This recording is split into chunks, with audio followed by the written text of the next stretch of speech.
Salut les amis, c'est Samuel. Review aujourd'hui du Joker de chez Hot Toys, Batman Arkham Asylum. On est parti pour la review.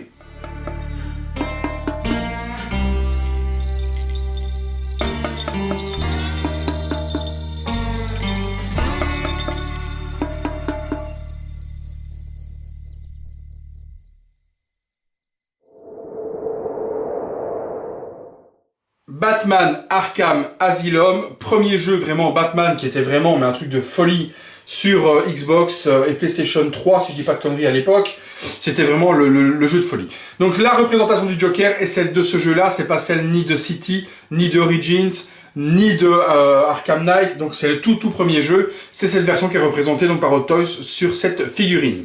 C'est une VGM, donc Video Game Masterpiece, c'est la numéro 27, c'est le Joker.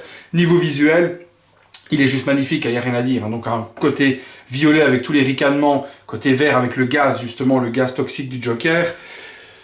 Sa représentation, mais très jeu vidéo, pas du tout la figurine que l'on voit sur le visuel, donc c'est le visuel du jeu vidéo, 1/6 scale, c'est du Hot Toys, c'est de licence d'essai. Sur le côté, on trouve le grillage d'entrée de Arkham, justement Asylum, The Joker. Sur l'arrière, on a un joli triangle vert fluorescent avec le Joker qui est présenté et les warnings. Sur le côté ici, on va retrouver justement donc, le panoramique visuel de la boîte. C'est juste magnifique, le visuel est juste sublime. La boîte s'ouvre, on regardera ensuite. Sur le dessus, le logo Arkham. Sur le dessous, même chose.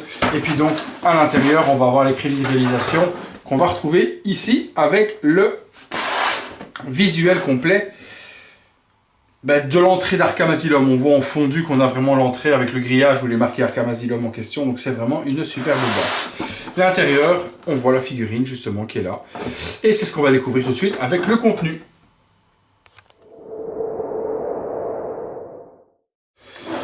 Le contenu justement, on regarde tout ça ensemble. Bon, vous le devinez, je suis content de recevoir cette figurine. C'est une figurine qui est pour moi, puisque vous le savez, je suis fan de tout ce qui est Batman, Arkham et des jeux vidéo, encore plus de la licence Arkham Knight, etc. Donc c'est vrai que recevoir un Joker du jeu vidéo, pour moi c'est juste un moment de gloire. On va discuter tout au long de la review de cette figurine en question. J'ai 2-3 points à soulever avec vous par rapport donc justement à ce qu'on discutait il y a peu de temps avec les prototypes et autres. Et malheureusement, Hot Toys a beau être au-dessus du panier, Hot Toys n'échappe pas à la règle en question au niveau produit prototype montré en image et produit final. Il y a quand même une grosse différence. Ça reste en produit final des produits qui sont quand même très finis au niveau de la production. On n'a pas du nécac comme le God of War qui était juste à vomir. Mais il faut dire ce qu'il y a au niveau du prototype et je vous montrerai l'image tout à l'heure. Non, je vous la montre même tout de suite. Voilà. Non, on en reparlera après. Par rapport au... Quand je vous montrerai le visage, je vous montrerai. Par rapport au prototype, il y a quand même une grosse différence sur ce Joker en question et qui n'est pas négligeable tout de même. Alors, on regarde un petit peu le contenu de tout ça. On a ce contenu, figurine des mains, les petits accessoires, et on va détailler les accessoires ensemble. Il y a toujours un backdrop, donc il y a toujours un fond. Le fond qui représente justement l'entrée d'Arkham, qui est plutôt pas mal. Alors on va le regarder ensemble, je l'ouvre. Voilà. Donc le fond, on a l'entrée sur l'asile d'Arkham, avec le grillage. Il est plutôt joli dans des belles couleurs. Donc je trouve que c'est plutôt pas mal. Après, toujours difficile à exposer puisque je pense qu'on testera, je regarde même tout de suite. Voilà, c'est toujours trop grand pour une Detolf par rapport à ce qu'avait proposé Hot Toys avec le Doctor Strange et son Dio. Ici, on est sur une taille qui est trop grande. Les accessoires, on a un petit peu comme chez Sideshow, le petit dentier, hop, le petit dentier qui tient de la dynamite avec la petite manivelle à remonter. Donc le petit dentier sur pied avec la dynamite. Sur la dynamite, NES explosive, il est noté, hop, on peut le voir là. Donc le dentier. Le pistolet qui ressemble un petit peu à celui de Batman, mais ici c'est le pistolet avec le gaz. Très joliment fait également, avec une transparence verte dans le petit récipient qui donne vraiment quelque chose de super joli. Les spirales, donc vraiment quelque chose de top. Il n'y a rien d'articulé sur le flingue, donc on ne peut pas bouger la manette qui est là ni quoi que ce soit. Des menottes magnifiques. Les menottes sont super bien réalisées. Bon, forcément, elles doivent s'ouvrir. Bon, elles s'ouvrent vers le haut, elles s'ouvrent même pas vers le bas. Donc, elles s'ouvrent et peuvent se refermer sans problème avec une chaîne en métal ou en plastique. Non, c'est du métal. Voilà, chaîne métal. Donc les menottes sont super jolies. Et moi, il est possible que j'utilise peut-être ces menottes-là pour les mettre au pied de Killer Croc. Je verrai bien. Alors, on continue. Les lunettes. On a les lunettes hypnotiques. Vous savez, les lunettes un peu dingo qu'a le Joker. Donc, plutôt bien réalisé également. On verra comment il les porte lorsqu'on les remettra, si ça donne quelque chose de bien. Mais l'effet est plutôt bien. L'effet 3D dans les lunettes est plutôt bien réalisé. Son énorme gun, c'est que j'adore, perso. On a son gun qui est hyper bien réalisé. Tout en plastique, pas de métal. Rien ne s'ouvre également. Donc, ni le barillet, ni... Ah, si, ceci, ouais. Ça, c'est activé quand même. Le flingue, ici, non, ça s'active pas pour la gâchette. Donc, belle réalisation sur ce gros gun du Joker également. Qu'avons-nous d'autre? Des pegs, on s'en fout. Ah, ça c'est quoi? Alors, là on a des... on dit... Ah ouais, c'est les petites fléchettes. Hop là. C'est les petites fléchettes de gaz. Je vais essayer de vous les montrer. Ouais. Voilà, on les voit bien. Les petites fléchettes avec le gaz à l'intérieur. Donc on avait toutes trois petites fléchettes de la sorte, qui sont vraiment microscopiques et qui, à mon avis, peuvent être mises quand même dans le gun. Donc on peut les mettre dedans si on le désire, sans problème, et les enlever au besoin aussi. Donc ça, elles sont au nombre de 3, elles sont très petites, faites attention de ne pas les perdre. Des mains, bon, mains classiques, hein, des mains Joker, hein, donc des mains gantées violettes, au nombre de 6 au total. Donc ça, rien de bien particulier en question. Le socle, on ressort la figue, je vous montre la figue après.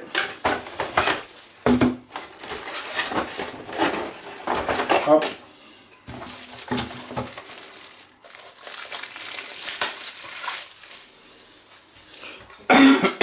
Pardon.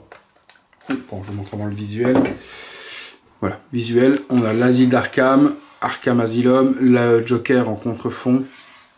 Hyper mignon, non pas mignon du tout, hyper joli, pardon. Et puis The Joker, et qui est un petit peu comme Batman et comme Redwood, etc. Et Arkham Knight et autres sur les autres plaques. On a la plaque similaire avec la même écriture pour The Joker. Donc, joli socle, moi perso, je les remplace par des socles classiques parce que je veux une unité complète dans toute ma collection. Donc ces socles sont jolis, mais perso sont trop gros pour ma collection personnelle en tout cas. Hop, on va mettre ça, on va l'attacher. Ça fait déjà ça. Et puis la figurine, hop, que je vais découvrir en même temps que vous. Hop là. On va déjà retirer les plastiques des mains. Bon, forcément je suis revenu avec la main. Ça, c'est un kit tout double. C'est chiant. Voilà. Voilà. Voilà. Voilà. Et voilà. Alors, je la regarde et puis je vous montre. On a encore un plastique autour du cou. Que voilà. Alors, niveau tailoring vêtements, bah, c'est toujours très cintré, hein, c'est toujours super joli. Je vous montre la tête après. Donc, niveau vêtements, donc on a belle chemise orange, les boutons sont bien centrés, tout est bien tailorisé, donc tout est bien mis. Du sang, un peu de weathering sur le bas pour faire une chemise un peu sale, le sang qui a giclé dessus, la fleur parfait également, nœud pape vert. La redingote est vraiment jolie également. Pas câblée, donc on ne peut pas bouger pour la câbler derrière. Donc assez joli au niveau de la réalisation, du cuir sur le dessus pour faire vraiment quelque chose d'accurate. Les petits détails, hein, les petits boutons, la chemise qui dépasse bien de la veste, et puis le pantalon, et les chaussures. Non, franchement, rien à dire. Chaussures avec un espèce de nacré dessus qui est hyper joli également, un nacré violet, avec le truc qui revient par-dessus. Ouais, non, c'est propre. Franchement, la pièce rapportée également. Non, c'est propre. Alors, le HS... Le voilà. Et donc ça, on va en discuter un petit peu. Donc le HS, assez joli. Bien réalisé. Faire bien attention à ceci, c'est super fragile. Donc faites bien attention à la petite mèche de ne pas l'arracher. Surtout en retirant le plastique de protection, de ne pas arracher ça. Donc le HS est plutôt réussi. Au niveau des yeux, c'est centré, bien que j'en ai un qui a l'impression que je vous montre. Hein. J'en ai un, j'ai l'impression qu'il est plus haut que l'autre. Celui-ci a l'air d'être pas un peu plus haut. Mais dans l'ensemble, ça n'a pas l'air de gêner. Non, dans le visage, dans le regard, ça gêne pas trop. Les dents, le paint du visage, l'énorme menton proéminent. Donc vraiment, le sculpte est super joli. Rien à dire. Justement, donc discutons un petit peu de ce sculpte et cette paint. Perso, quand je l'ai en main, je le trouve voilà, pas trop blanc, bien grisonnant au niveau de la couleur. Donc on est sur une couleur bien grise et pas trop white comme j'ai pu voir sur les photos produit final sur Facebook. Je le voyais beaucoup plus blanc. Donc là, le paint est vraiment bien gris. Au niveau des yeux, ben, chez Hot Toys, c'est toujours bien géré. Il a les yeux verts. Si je dis pas de conneries, ouais c'est ça, il a les yeux verts. Donc un sculpte qui est plutôt bien réussi. Mais par contre, voilà, où le bas blesse, c'est que malgré que Hot Toys est quand même leader au niveau de la réalisation, est quand même au-dessus du panier. Voilà l'image, voilà, je vous mets l'image là. Voilà l'image du prototype par rapport à la version finale prise en photo. Et là, on voit quand même qu'il y a quand même une différence au niveau, regardez, au niveau prototype, au niveau des yeux réalisés sur le proto, au niveau de la peinture du rouge à lèvres, par rapport aux dents, détails sur les dents également. Regardez par rapport au proto, les dents sont bien blanches, sont bien dessinées avec du noir pour bien faire la jonction entre les dents, et sur la version finale on n'a pas. Même chose, les yeux sont beaucoup plus grands sur la version prototype et hyper détaillés, on n'a pas non plus ce détail là sur la version finale. Donc Hot Toys a beau être au-dessus, il y a quand même un petit peu de laisser aller sur la qualité finale, bien que ça reste quand même ce qui se fait de mieux en produit final par rapport dans les produits finaux que propose Hot Toys par rapport à d'autres, c'est ce qui se fait de mieux de toute façon. Mais regardez quand même au niveau du proto et du final, il y a quand même une différence, on ne peut pas dire le contraire. Voilà, c'était tout ce que je voulais vous dire, mais bon, on met toujours Hot Toys au-dessus de tout le monde, mais il y a un peu de mytho également dans la réalisation, même si ça reste quand même très propre.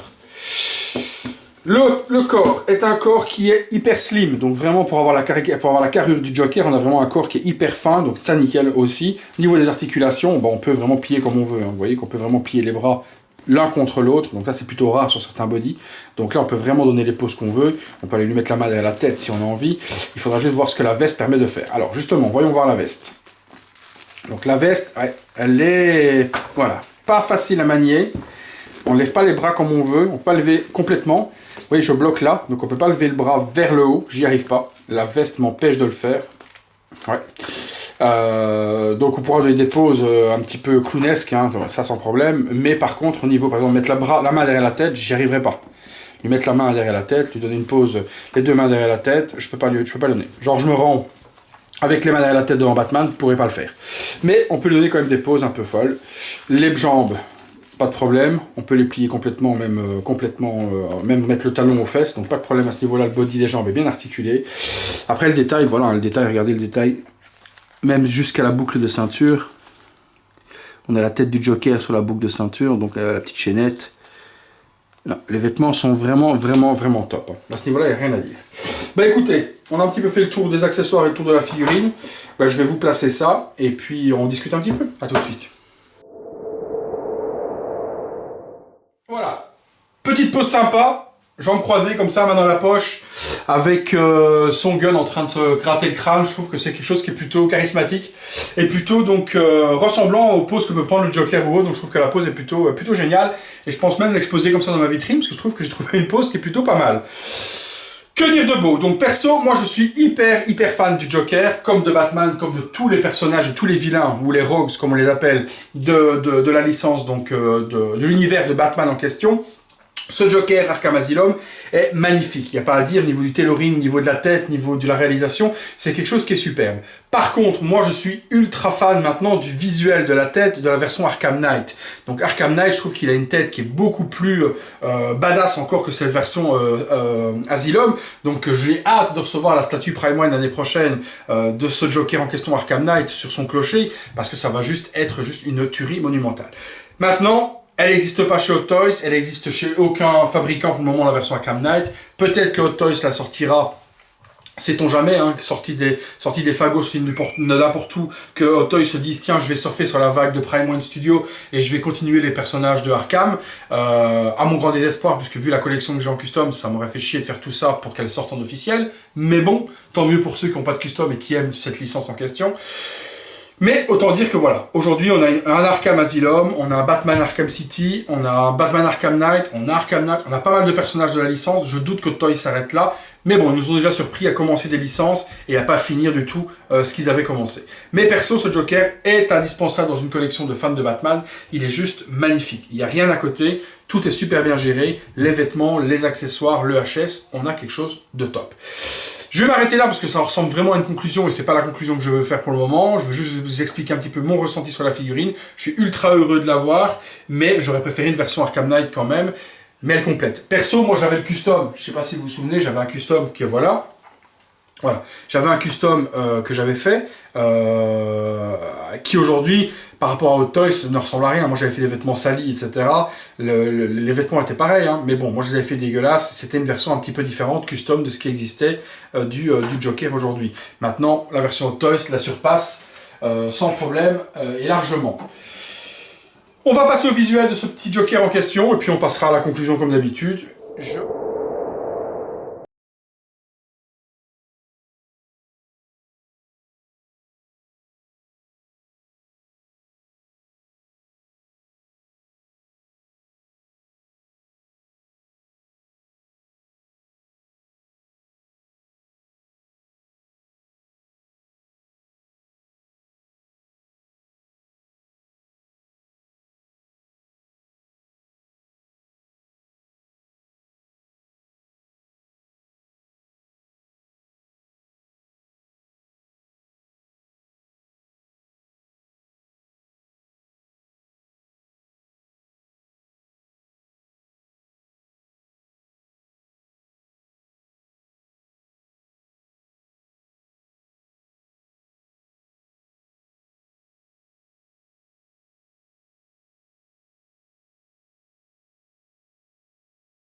Voilà les amis, conclusion sur ce Joker, donc Hot Toys. Eh bien écoutez, comme je vous ai dit, une réussite, il n'y a pas grand chose à critiquer. Si on veut critiquer une seule chose, c'est ben, le petit mensonge prototype version finale, mais comme vous l'avez pu le constater, la version finale est tout de même quelque chose de superbement réussi et de très abouti tout de même par rapport donc à d'autres marques qu'on ne citera pas.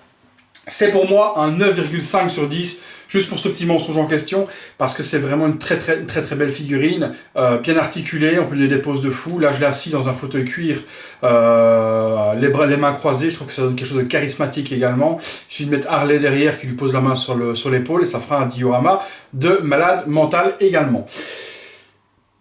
Parlant justement de ce petit fauteuil, je pense que dans les semaines à venir, vous aurez une petite surprise, une petite review également, d'un petit comparse qui va venir rejoindre le Joker, qui va venir s'asseoir sur sa jambe. J'en dis pas plus, mais je pense que pour les fans de Arkham Asylum, Arkham City, etc., vous avez deviné de qui je parle. Donc une petite chose qui va venir s'asseoir sur ses genoux. Je pense que pour certains, vous aurez deviné ce qui va arriver prochainement en custom sur ma collection Arkham...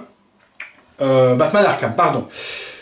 Donc, disponible à Hong Kong depuis début de semaine, je pense qu'elle est sortie lundi ou mardi, si je dis pas de bêtises. Elle est disponible très chère actuellement à Hong Kong. Elle est à plus de 360 $, à savoir qu'elle était dans les alentours de 270-300 $ lorsqu'elle a été proposée en précommande, puis ça a augmenté 330 $ et ainsi de suite. Donc ceux qui ont précommandé très tôt l'ont pu l'avoir à 270 $, 300 $ à peu près, et après, 2-3 mois après, vu l'engouement, ça monte à 330, et ici le jour de la sortie, 369 $, donc c'est quand même une figurine qui est assez chère actuellement, or qu'on pourra la trouver dans les 230-240 €, je pense, une fois qu'elle sera arrivée en Europe, dans 3-4 mois.